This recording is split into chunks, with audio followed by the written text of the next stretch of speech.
right, so it's time for our panel session. We'll be going into our panel session real quickly. All right, so before then, I'm going to be reading out, their bio, and then we can get started. Hallelujah. Amen. All right, the first person that I'll be calling out this morning, and please, help us. Encourage them with a very big round of applause each time we call them out. Hallelujah. All right, so the first person I'll be calling is Susanne Ogunleye. She's an entrepreneur. Susanne Ogunleye is an entrepreneur, leadership, strategies, and economic ecosystem builder, passionate about driving transformation at the intersection of faith, innovation, entrepreneurship, and social impact. She currently leads the Agora Fellowship, a catalytic leadership initiative focused on raising values-driven leaders equipped to influence culture, business, governance, and society. She also serves as the academic coordinator for WIN Academy, the learning and development arm of the Women Impacting Nigeria. Susanne is the founder of iSplod Nigeria and the co-founder of Jasmine Ultra Blue Solutions, a health innovation company advancing healthcare, women's well-being, and community development. With a background spanning across healthcare, oil and gas, entrepreneurship, and the development sector, she has led high-impact grants and projects, including initiatives supported by the U.S. Consulate. I thought we'd be clapping by now. So she has also served as the grant application reviewer for AfriLabs and RevUp and the ACT Foundation. She currently serves as the vice president of the Mandela Washington Fellowship Alumni Association of Nigeria. And previously, yes, thank you so much, and previously served as Lagos chapter lead for Future Females. She's also a founding member of Her Economy. Her contributions have earned recognition on Forbes Africa Over 30 Under 50 list 2025 and Vanguard's 2022 Most Enterprising Women 2023, among other honors. Through her, Susanne is committed to raising leaders, strengthening communities, and leading institutions that inspire purpose-driven transformation in Africa. If your hands are not too busy, please welcome Madam Susanne Ogunleye. Welcome.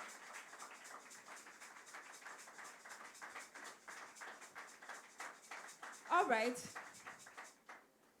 Okay, the next person I'll be calling out, he's one of us, and let me see how much you love him. Praise God.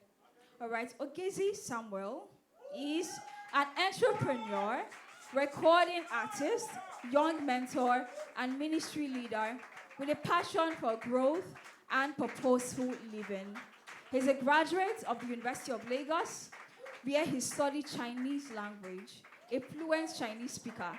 Samuel has leveraged his language proficiency across cross-cultural experience to build relationships and partnerships with several Chinese companies and manufacturing factories, particularly within the areas of trade, sourcing, and business development.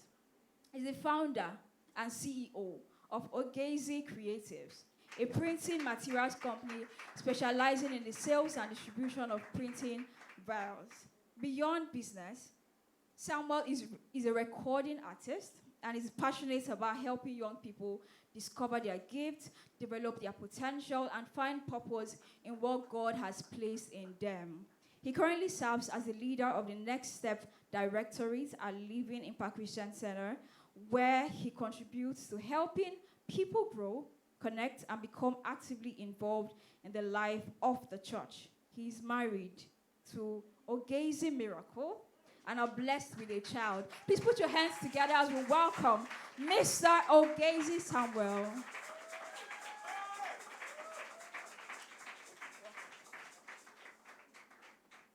Praise God. All right, so the next person that I'll be calling is a doctor. And I'm going to try as much as possible not to say hi, Toni, in this place, because her name happens to be Dr. Oluwatoyin Toni Adeyemi. Dr. Toni Adeyemi, MBBS, MPH, MSPH, MWACP, FMCPH. You see, these things are very important because you don't just end them just like that, right? All right, so she's a senior special assistant to the Lagos State Government on Health. She is a distinguished consultant, public health publication with the Lagos State University Teaching Hospital, Ikeja, and an associate lecturer at the Lagos State University College of Medicine. She has over 17 years of expertise in community-oriented public health programs and research. She is a Mandela Washington Fellow of the Public Management track and the alumnus of the Maxwell School of Citizenship and Public Affairs, Cyprus University, New York. This opportunity arose due to her exemplary leadership in her organization and community. She also received the Orange Knowledge Program Scholarship, which enabled her to complete her specialized one-year public health degree in sexual and reproductive health rights at KIT Royal Tropical Institute, Amsterdam, sponsored by the Netherlands government. As SSA Health, she closely works with the Honorable Commissioner of Health and Special Advisor to the Lagos State Governor on Health to drive forward strategic health programs that positively impact Lagos State and ultimately Nigeria. She collaborates with fellow public health professionals to raise awareness on public health issues, particularly in neglected and hard-to-reach communities. You see, the profile is very long. We're going to read it today. Serving as the immediate past public relations officer of the Association of Public Health Physicians of Nigeria, Lagos State, Nigeria. She continues to play a pivotal role in advancing public health initiatives. Through her career, Dr. Adeyemi has partnered with local and international non-governmental organizations, faith-based groups, and community development associations to initiate, plan, and implement various community health interventions, utilizing adaptable and appropriate technology. In her consulting role and as a senior special assistant on health, she advocates for a holistic and collaborative approach to addressing the diverse health challenges facing Lagos State and Nigeria at large. Please, if your hands are not too busy, make welcome Dr. Toni Adeyemi.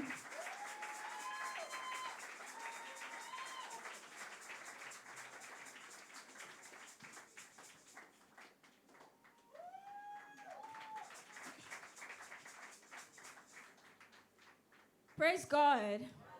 Hallelujah. So my name is Truth Ndubueze, for those who do not know me.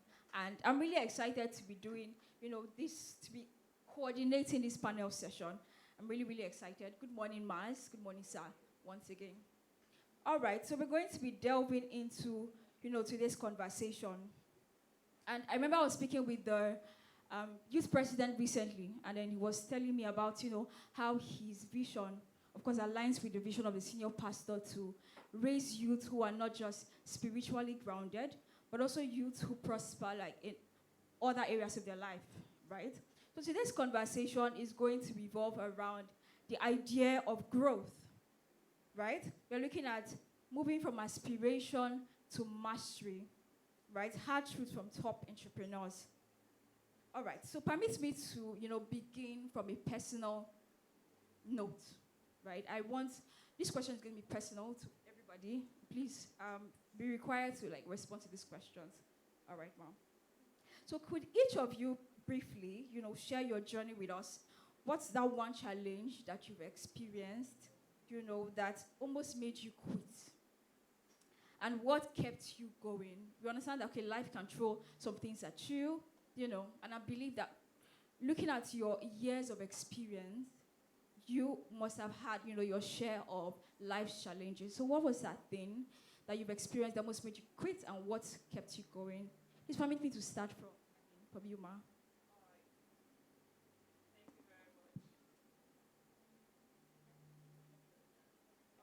Thank you very much. Good morning once again. Thank you, moderator, and thank you to the pastorates and leadership for actually inviting me here today. So back to your question to save our time, when talking about challenges. I think what I would like to pinpoint in the journey of my own life, my own personal story, maybe I should just retract a bit and then just start from behind so that you understand why this was actually a challenge for me. So growing up, we're talking about the spirit of excellence today. Growing up, all through my academic journey, to the glory of God, it had always been a very smooth journey. I mean, going through primary school, secondary school, university, I was always like finishing top of my class, and school was almost like a walkover for me, despite the fact that it was medicine. And then after school, going into public health, at that time, I had just realized that I wanted to do more.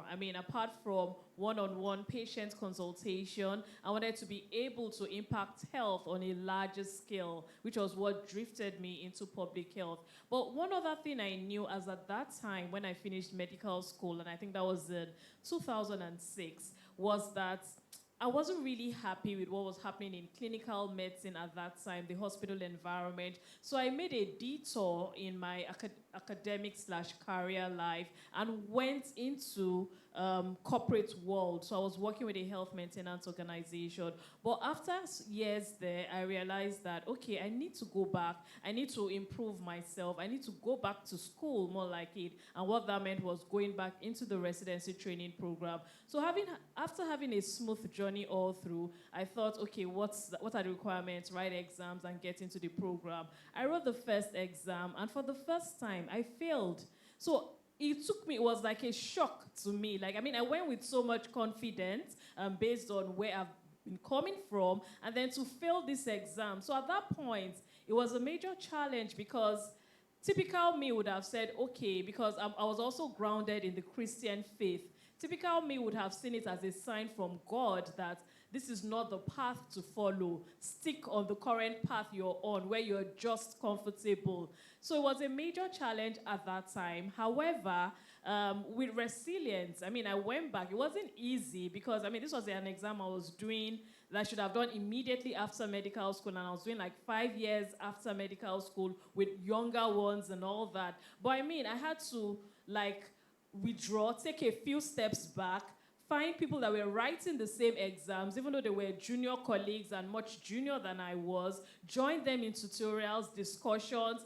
You just have to calm down at a point in time from whatever, I don't want to call it a high horse, because for me it wasn't a high horse, but from wherever you think, whatever level you think you have attained, if you're trying to get to the next level and there's a hindrance or a challenge before you, whatever it takes, if it's primary school children, you need to go and meet that, oh, please teach, this is just an example by the way, oh, teach me how to do square roots again. Just step back and go back, and those that would help you get to that next level might not necessarily be someone from the top. It might not even necessarily be your colleagues on the horizontal level. It might actually be people that you have that are sort of behind you. And then whatever it takes, I think you just need to leverage on that to get where you want to go to. So I think that's where I'll round up for now. Right, thank you so much, ma'am. Please appreciate her once again. Thank you so much.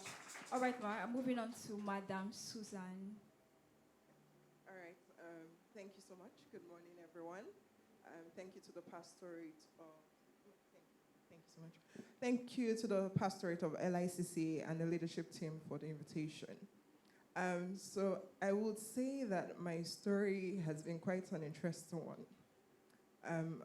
I have termed myself a servant impact leader, and we all know that the greatest example of servanthood is Jesus, right? And with servanthood comes a lot of setbacks, a lot, because you are sacrificing a lot for people. My journey has been one where I've had to build several institutions for myself and for other people. So I'm just going to go back a bit like my sister here did. So I started running a business with my co-founder, and we started from our boys' quarter, leveraging on partnerships to offer medical services. But that institution grew into a hospital, and then left my co-founder to, continue with that. Then I moved on to several other institutions that I had to start from scratch, either with a visionary or by myself. And one thing that God had showed me was that this is your purpose, to build institutions. but not to build institutions as an authoritative leader, to build it as a servant leader, right? And that's very hard, because whether you like it or not, a lot of people are going to want to take advantage of your sacrifice. But one of the challenges that I have had is, people not being able to understand that, there are going to be misconceptions, right? Because again, you're carrying a lot. When you're starting something from scratch, there's a lot to carry. Whether because the resources are not enough at the time for what you are building, and then if you're an entrepreneur here that, you're building something or you just started, I'm sure you can relate to that. You may not have enough resources at the start for the powerful vision that you have. Or you may not have enough team members to build it with you. So you are playing the role of content manager, social media, CEO, accountants, all of those things. And it's the same thing when you're also building for somebody else. You tend to carry a lot of those roles. But I think one thing that has kept me going is, one, understanding that I'm not doing the work for man, but for God. Two, actually seeing the impact in communities and individuals, right? So one other thing I like to say is my main focus is on building people, systems, and institutions. And that comes with you actually helping people that may not necessarily have understood where their vision is going to build scalable solutions. So as an entrepreneur, for instance, I may start something, I may have the vision, but I don't understand what it means for that vision to scale beyond me. So I'm still doing all the 1, 2, 3, 4, 5, 6 runarounds and just thinking about the next money that is coming in now. But I'm not thinking about the future of the institution itself and how it will grow beyond me. That's where we come in. And that in itself is beautiful because, when you get people coming to you and telling you, oh, I impacted 1,000 people. In the real view of things, you impacted 1,001 people. Including yourself? Yeah. And then you that is speaking to me, I impacted 1,002 people. So for everybody that I help, I support, I work with, that impacts other people is also impact for me, and that keeps me going. Please put your hands together once more. Impact. We are Living Impact Christian Center, by the way. Thank you so much, Ma. All right. Good morning, everyone. I also want to thank the leadership of the church for inviting me. I'm in here now already, so you're welcome. So I think the major thing I will talk about from my own journey is starting up, and I'm sure many of us also have that issue as youths who are looking into not just being mediocre about what is happening in their generation, who also want to go into the next step, want to do better, want to be better, want to build something that everyone can see, want to become a better version of ourselves. So the major problem I had was starting up. I finished school, and then the question was, what next? I didn't want to serve. I didn't serve. The question was, what next? What do I need to do? How do I become better? My family was not the flamboyant one, and needing to build from scratch, from actually minus. Yeah, minus, because there were debts that were before me. So how do we start? It was challenging. And maybe some of us have experience of what is going on, what I'm talking about. But it was just, will I say, I get coconut head. Let me use the word. Yes, I was ready for the task ahead. And I never see myself in the environment of where I have classmates that after the study, they end up becoming translators for Chinese companies. They end up becoming, they would go to mine in the north to go and be working for Chinese people to work. I did that too for the first 2 years after I came out of school, but it wasn't enough. If you really want to build something that will last, it's not going to be in that region. So first of all, I develop what I have passion about. I always like it when somebody wear a branded Christocentric t-shirt. I liked it. Then I got some gigs from some people to start working for them, to help them to print, churches, and all. Then I kept doing that. A few years down the line, I think, by the mercy of God, while still running the Chinese interpretation gig, I pulled out when I saw a particular company. I was working with a company in Ikorodu at the time, and then the salary was about 150,000 naira. Remember I said there were debts before me, like a lot of debts. Loan app won't post your picture, that kind of thing, you understand? Yes. And it was crazy, it was challenging. Some of my classmates applied for masters. They traveled to China to go and do master. Let's be real, man. I don't even have money to even do international passport at the time. But I was, like I said, I was seeing beyond me. I was seeing beyond my current situation at the time. I really want to be better. I want to do better. Though I have challenges, but I've passed that circle I was. So I kept pushing. So my salary was 150 at the time, working in a dredging company, translating for Chinese people, working with Nigerians, yeah. And I just saw this particular gig that it was like a contract job. They're looking for someone to come and do translation, and it's about the printing industry, printing at street fair. Okay, I think it would be nice. Then I applied for it. We were there, I met with Chinese people, we discussed on how I can be of help to them at that 3 days at the trade fair. And then a few moments after that, the guy just looked at me one day. He said in Chinese, "Nijegere in Nongang." I will translate. He said, it means that, "You, this guy, I think you can walk." And I'm like, why do you say that? He said, "I see your charisma, the way you carry yourself, it shows that you can actually offer something. What do you have to offer?" I said, "I can sell you." I sold myself like a very stupid person. I just want to break out of what I was in. And the guy was like, "All right, let's see how we can start." Then we started partnering together. We will send goods, of course, with colleagues around. We will sell and all.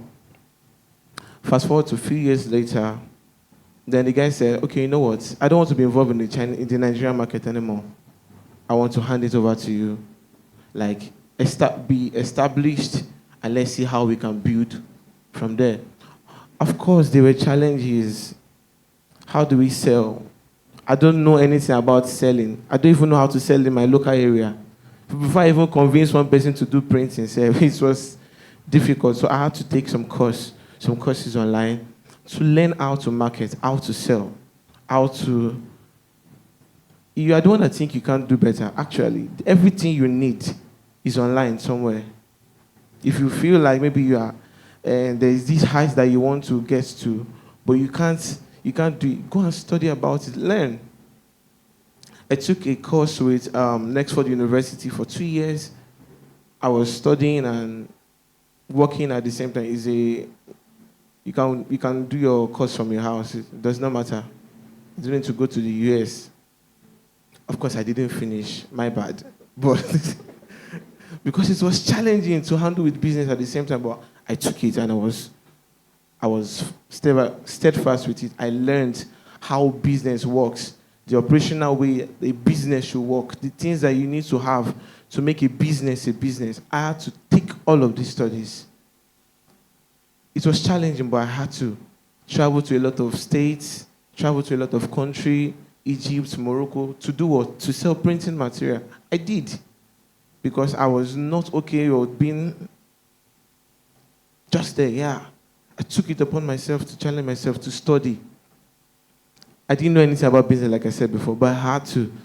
I even had this Ogene insult me that time. I love you, brother. He said, the eroticness in you is now that it's coming out. I say thank you. Because I didn't know what it. I didn't do the way Igbo people would teach people. They'll bring you from the village, apprenticeship. Yeah, you use 5 years. They will establish you, and then I didn't have that experience, but I needed to study, so I took it upon myself to study, and then that's birthed Ogezi Creatives, and eventually is birthing. So there's something that is not in that bio. Yeah, it's not there. But because they are still work in progress, yeah, it has to do with international exports, importation in larger scale, and so far so good. What I would just say is that challenge yourself to study. It doesn't get better than that. If you see a challenge that you feel like you can't attain that height rate, bro, that course is online. You can use Udemy, I what they call that. Yeah, study, and not just play on TikTok every time. Thank you. Thank you so much. Thank you so much. So I love how, they reiterated the idea of learning. When you're faced with, certain challenges, you go back and then you learn, right? All right, so I'm going to go to this idea of raising capital, raising funds.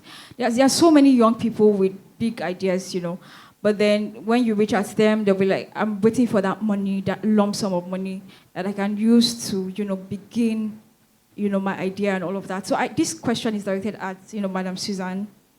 Right, so many young entrepreneurs dream of raising big funds. What are the most common misconceptions about raising capital? Okay. So I think the first misconception would be that I think a lot of business owners and entrepreneurs think that once you've raised the seed, you've made it in life. And that in itself is false. Because when you raise capital, what you have done is you have also accepted expectations and huge obligations from your funder.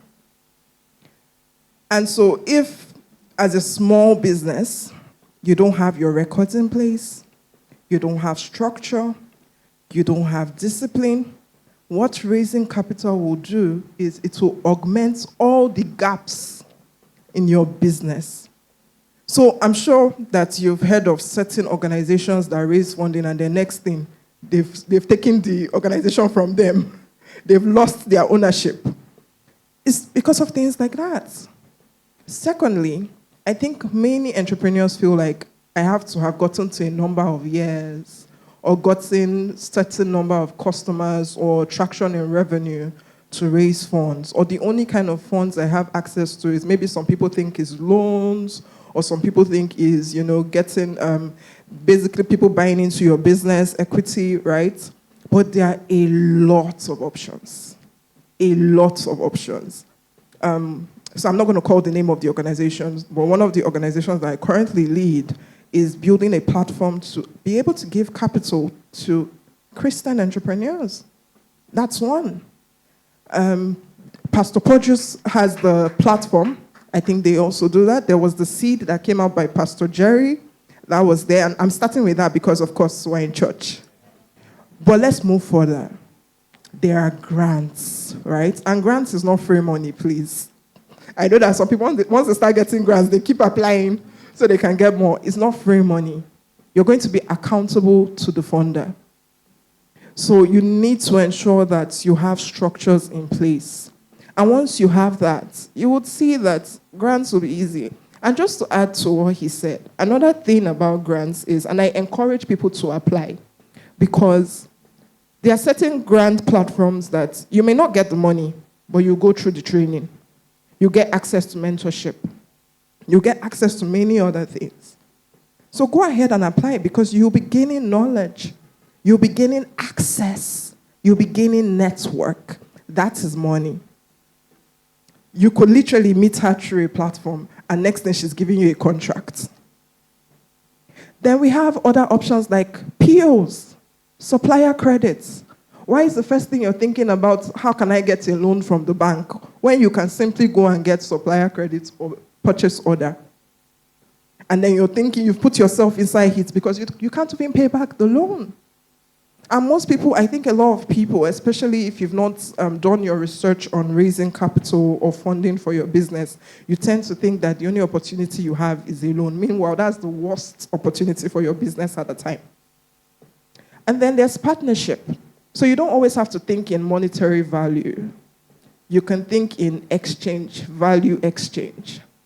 If I can get Susanne to give me so instruments, for instance, that I need, or equipment, rather, that I need for my organization to run. So, for instance, let's say he has a client and then he needs printing gadgets, or what do you guys call it? The machine for the printing.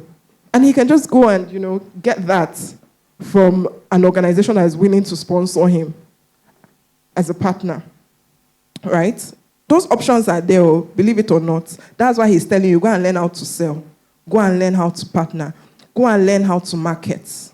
There are skills that would help you take off a lot of the worries on your head as an entrepreneur before you even start moving to loans. And then another thing I would say is, also, don't be afraid of loans. If your business can carry it, do it. But if your business cannot carry it, if you know me, please don't take it so that OPay will not be sending me message that I'm looking for. I'm looking for Susanne. Do you know Susanne? You know those messages that they send? Do you know Susanne? She has run away with her money. Don't be one of those people. And as a Christian, you actually shouldn't, because you should have integrity. So you shouldn't. And then another misconception that I think people have, and I think it's very important, is that they think that I need to get to a level in my business before I start putting structure, before I have a 5-year plan. No, start from the beginning. And I understand that sometimes we start businesses out of opportunity. Some people start businesses out of opportunity. So for instance, let's say I saw a contract and somebody came to tell me, Susanne, government is giving this contract to, and I feel I can do it. I now decide I want to go and rush and open business and do it. That's out of opportunity. It's an afterthought. It's not like it was a vision that you had been sitting down with. So I understand that. But put structures and systems in your business. I'm going to leave you with this. You see, not just in business, not just as a career person, but I think across board. Purpose and passion will give you energy. But do you know what will sustain what you are building? And I will leave you with 3 things. There are many things. Go and buy Build to Last by James Collins. It will help you. But I will just leave you with 3 things. 1, discipline. And under discipline means you are actually ensuring that what needs to be done is done. 2, structure and systems.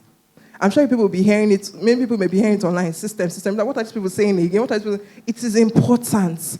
Because you see, when you start to grow, that's when you start to see the gaps. When you infuse capital into your business, that's when you start to see the gaps. Maybe it's when they come and ask you for one document, you now realize you don't have the document. You should have been prepared. This was that statement. Opportunity meets the prepared. What's the... You should always be prepared before the opportunity comes, basically. You should always be prepared. So put systems and structures in place. Then finally,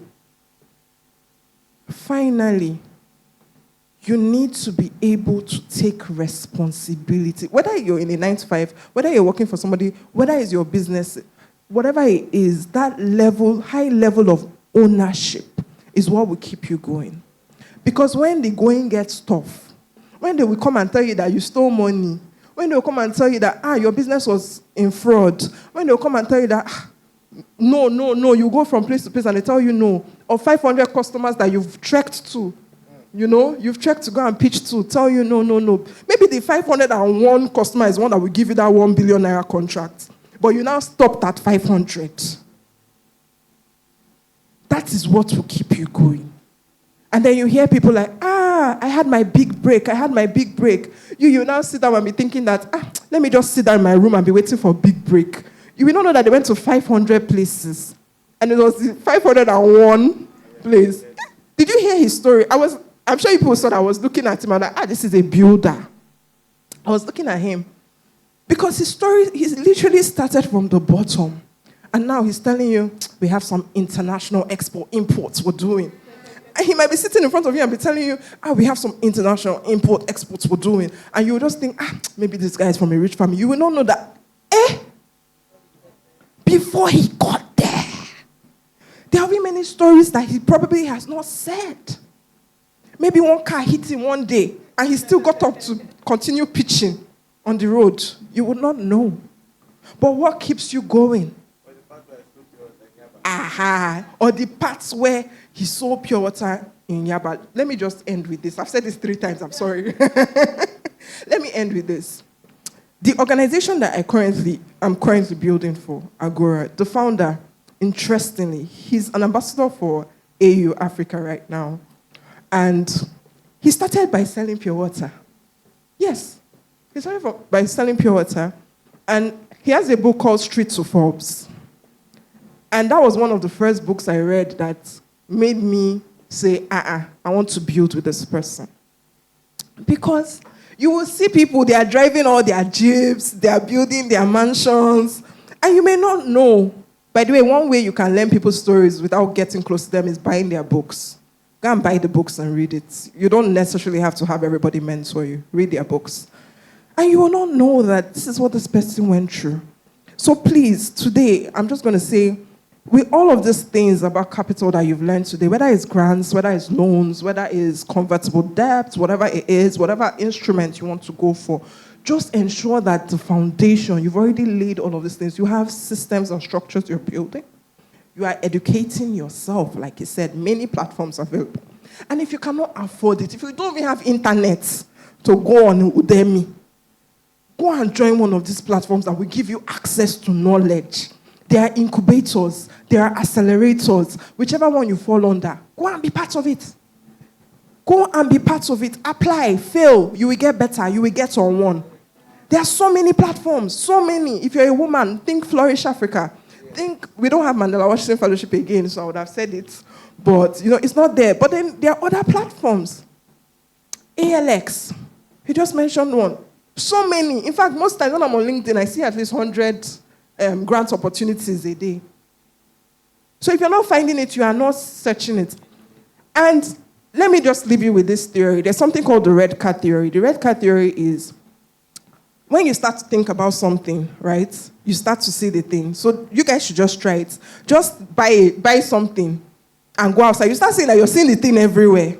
So it means that if you're not seeing that thing, you're not thinking about it. You don't want it. So if you're an entrepreneur in this room today, I'm telling you, every single kind of funding that you want access to, start researching it. And the algorithm, opportunities, God, everything will start to position you for it. But also be intentional that you are building yourself and you are building the business. And if you're doing 9 to 5, that you are also building your brand or who you are, what your purpose is. You will not die in 9 to 5 unless that's how you want to continue. Then you now move to consultancy. That one's another story. So please be intentional. And all of those 3 things that I mentioned, carry it on your head like you are carrying pure water like my brother. Oh. Thank you so much, Ma. Thank you so much. I mean, so much to take from, what she said concerning, setting structures, building systems, being disciplined, searching for it, and then finding it eventually. Thank you so much, Ma. All right, this question is directed at Mr. Samuel. I understand that you mentioned, selling pure water, but then I want you to, share a tough experience that you've had with investors or fundings, in your experience. Have you ever had an experience with an investor that was a challenge at some point, and how did you, navigate through that? I think the one challenge I had, yes, I can remember one now, was with FX. So I do with a Chinese that, it's international. And then when I was selling here in Nigeria, I've shared this story before. I was selling in Nigerian price. I was not necessarily navigating my price through the international exchange. Yeah, FX means foreign exchange. I was not navigating because I was sending money back to China, but I was not looking at how much I'm selling here and how it affects the foreign exchange. Okay, let's say this microphone is supposed to be a $20, right? And at the time, you know that time that Naira really fumbled, right? I was not adjusting my price to the current FX rate. I was just still at that price of what it should be in Naira at the time. And this thing went on for like 2 months. I just see, I was selling. Everybody will come, they will come and carry 20, they will carry 50. Somebody came and said, my brother, I will clear your shop. One Igbo man, yeah, he came. I will clear your shop. And the guy actually did. The guy just came. How many whites do you have? I said, I have this one. Put it, because it's cheaper than even the price that it was in China. I've not calculated my shipping cost, the landing cost. The guy just cleared everything, like he said. And then before I know, I went into debt of about 40 million naira. Yes, it was crazy. And when I reached that, they said, Afa, your money never finished. I said, no, I don't send everything, no. According to the plan, I was supposed to be paying this amount. Now I'm paying this amount. They said, what is the rate of dollar to Naira right now? I said, I think it was about 700 at the time. And then we started from when it was around 550. So it was crazy. It was terrible. I was like, Jesus, why am I going to? I fumbled. So the guy have to fly. He came to Nigeria, like, come and check if I was actually, check all the, and also, see, there is one thing that you should, there's some, Proverbs, am I wrong? Proverbs 22, verse 26, I think he said, it is important that a man be found faithful in everything. When he came, we went to the bank, checked the bank statement, and it's true. I told him, see, this is the amount I'm selling. This is the amount that people are buying. These are the social figures. He saw everything and he like, okay. He was thinking maybe I was lying to him. Maybe I was cheating. Maybe I was selling more expensive and I was saying something else. So he came, he checked the whole thing and like, oh, please, you have to adjust your price to the current exchange rate. You should not be selling at this price when he's selling at this price. Once you check, so every single time I'm selling, they know in the office, prices changes. Yeah. Boss, what is the price for this one now? Check the FX rate. Times it by this figure. And then add this figure. If it is along that, you can sell. If it's not up to, do not sell. So I think that was the one challenge that I had with my investor. It was challenge. Then I had to call Daddy. That is our senior pastor. I said, Daddy, you don't reach ground, though. You don't reach ground. Daddy has to be telling me, I thought you will know this already, of course, because he's one of the board. I thought you would. I said, Daddy, I didn't know. I was just selling. I mean, we sold well, sincerely. We sold rubbish. People will say beautiful nonsense. We sold well, but we're selling rubbish. So it affected me in a way. But I mean, by the mercy of God, the guy just came and just said, it's just 40 million. I mean, I know what, let's start again. Let's start afresh. Interesting. Yeah. Thank you so much, sir, for that, detailed explanation. I love that you made mention, of credibility and how, if not that you were credible enough, right? What if you were just, falsifying figures and all of that, and that credibility, paid off. Now, this brings me to the next question. Ma, I'll be coming to you, Ma, just because of this conversation about fundings and all. So this question is directed to Madam Susanne. So how do you advise young founders to build, credibility and trust before they even start pitching? I understand that, you had mentioned keeping your records and all of that, but beyond that, or rather give us a more detailed, explanation into building credibility and trust before investors. Yeah. Testing, 1, 2, 3. Okay. So I think I'm going to say a lot of what I said before.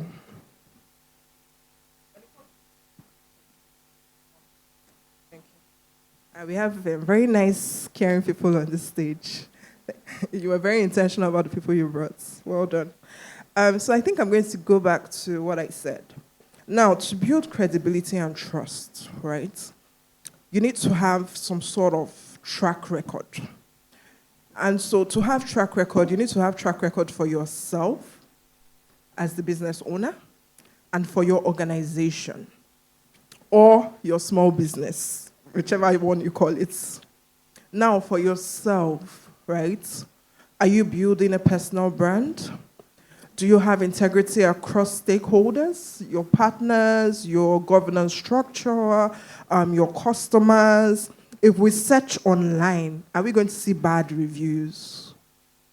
If we come on your page, are we going to be seeing people calling you out? Ogene, return my 10 million naira. That is not credibility. All of these things, trust me, in this time of AI and technology, it can be found. References. People can actually reach out to people you have worked with to check your integrity level. So all of these things are important. And I'm just going to add one more thing because I'm big on relationships. End every relationship properly. If you have a job and you are leaving the job, don't leave. Gen Z, if you are here, hold your ear. Don't leave your job on a bad note. Don't do my mental health, I'm walking away. Don't do, they're not paying me enough for this nonsense. They can go to hell with their job. Don't. Make sure every relationship you leave on a good note.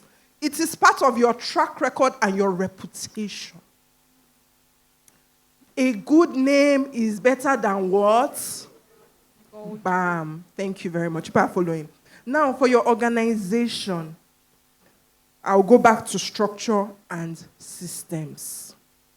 You might not have an accounting background, or you might make mistakes like my brother here, where you lose 20 million, 14 million. You might. You might. That's the honest truth. You might. But are you taking good records in your organization? Are you tracking things properly in your organization? Are you sitting down and thinking, what are the risks that could possibly come and how do we mitigate it? You can be reactive or you can be proactive. You choose your battles. Yeah. And as a matter of fact, losing money is not a bad thing. I think it was Elon Musk, or who was it, that said he would rather hire the person that has lost 500 million before than hire somebody that has not lost money. Because I'm losing years of experience. You will not make that mistake again unless you are a foolish person. Yeah, so it's not bad that he has lost money. As a matter of fact, chances are he will not lose that kind of money again. So, if you don't have a background in accounting, are you using the proper apps to support you? There are free apps, so Wave, for instance. I think there's the free version. There's no reason why you should be telling me I don't know how to balance books in this time and this age. That they'll be asking your pitching, they'll not ask you, so tell us your numbers. You don't say numbers, what's that? Or you not say my numbers, 08034567891. They'll say this one is not serious. It's part of it. Do you have a governance structure? Guess what? You know what? Aside from connecting you to possible customers, having a good governance structure, when I say governance, I mean your board of directors. He mentioned that his papa, do you guys call him papa here? Okay. He mentioned that his papa is on his board. Who is on your board? Clock it. Who is on your board? That is part of credibility. That is part of trust. Who is standing behind this person? And sometimes when we're building a small business, I'm like, I'm just making 5 naira profits. I don't need all these things now. You need it. You do. In fact, there are a lot of organizations that will consider you over other businesses just because of something that you think is so little. So all of these things are important. Do you have separate accounts for your business and your personal money? Some people will be, hey, I want to buy water in my house today. Remove from my business accounts. And you'll be doing it, or you're not saying, hey, I'm not raising funding yet. When I'm ready to raise funding, should I open an account? What happened to all the years that your business has been making money? How do you track it? And it's not just for funders. Even if you want to go to the bank for loan, they check it. Even if you want to bring in people that want to buy into your business, they check it. All of these things, they check it. Then even when you now want to go, things like even auditing your account, small businesses. So fine, you need to have a certain level of revenue annually, for you to pay some taxes. But you still need to, what's it called now, do your annual returns. Are you doing it? I'm sure that there are some business people, you ask them and they'll tell me, what is that?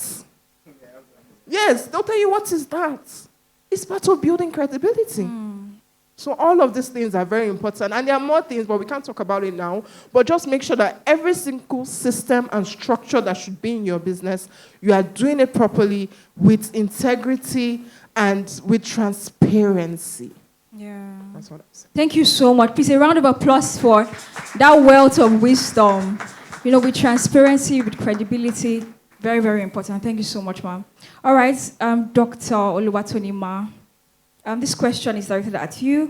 What practical steps can students or junior employees take to start building their personal brand? Now, we've been having conversations about personal brand and all of that, but not everybody wants to be out there. That's the truth. I don't know why, but I really want to hear from you. Do you think it's important? And then what are the practical steps that we can take to building our brands? All right, thank you very much. I think when it comes to personal brand, yes, not everybody wants to be out there. In fact, I'm the #1 champion of not wanting to be out there and all. But then there are just some times that it's actually important. So first of all, if you're going to talk about practical steps, I'll first of all say that whatever you find doing or whatever you are interested in, whatever you have a passion for, ensure that you are competent in that thing. Don't just wake up one morning and say that, okay, I want to be known as whatever you want to be known as, and then you just start flouting yourself or putting yourself out there as this person when you are not competent in that field. So I'm going to go back to my story also a bit. I told you I'm not one, I don't want to be out there. It's not by choice, but some things just happen by chance and you don't have a choice in it. So during COVID, I was just like doing my regular job, doing what I do, love doing, being a public health physician. But at the time COVID started, I was in an association, the Association of Public Health Physicians of Nigeria. And at that time, a lot of people were confused as to what was going on during COVID. They needed people to come out and speak about it, talk about what was going on. So from my own small space, and then being a public health physician, someone that has also studied diseases, infectious diseases, and all that, I found myself having to go onto the media. So I was always on TV. So it wasn't by choice, like, okay, I'm setting up ring lights, going out there, talking to everybody on social media. But I found myself every night, there was complete lockdown, but channels would send their car to come and pick me from home so that I can appear at the 10 p.m. news. So I was always on the news at that time. So suddenly, slowly and gradually, that started becoming like a part of me. Like, okay, you're a public... Remember that I'm first a public health physician. So it's not like they went to a random person that, oh, we're looking for a doctor to come and talk about COVID. No, this is within my own purview.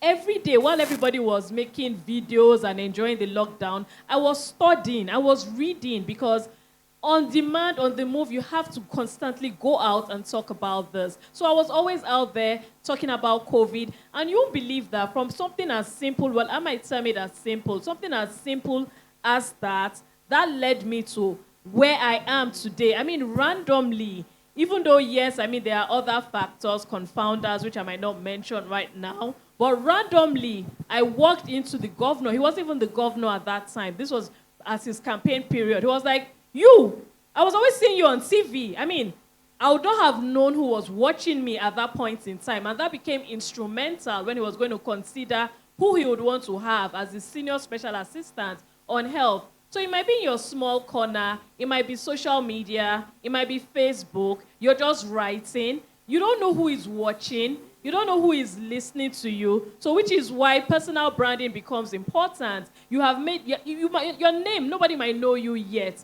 but you're making a name for yourself. You don't want to be the one on Instablog Naija or Gist Lover making negative comments, even if it's not your business name. So yes, my colleagues here are talking on the perspective of business, business, business. There are some things beyond business, which brings us back to personal branding. Who are you as a person? Bolaji Dada. Who is Bolaji Dada? What can we associate with you? Now we're leaving digital footprints everywhere. I apply for this job. It might be maybe my funders. It might even be in government. It might be corporates. And they are trying to find out who exactly is this person. If I do a search on you, what am I going to find? So back to the question, which is practical steps. Yes, some people might have made mistakes in the past. You might have been one of the noisiest person online. You might have been the troll of the century. If there's a way, go and start erasing that past. Try and leave positive digital footprints. If it's in health, if it's technology, if that's your own field, if it's linguistics or whatever, look for sites. It might even be Facebook pages, Instagram pages, LinkedIn, where they are discussing things in your own field. Intentionally leave positive comments. People they're not only reading headlines, they're also reading comments. You might get gigs even from comment section. Somebody might say, I like the way this person is thinking. I think I want to work with this person. Start leaving positive positive digital footprints. You might also be like, okay, so my life, does it mean that I want my life to be caged? Do I have to pretend to be something I'm not? I'll also use myself as an example. So yes, I occupy a top government position, which is also a political appointment. So yes, I have my professional page. I have my professional page where I project everything I'm doing in government. If I'm going to comment on WHO's post, I have the page I have for that. But because I also have a social life, I'm not going to cage myself and say that because I'm trying to be, maybe when I want to apply for US visa, I want Donald Trump, when he searches me, you should not see anything, you should just see the serious part.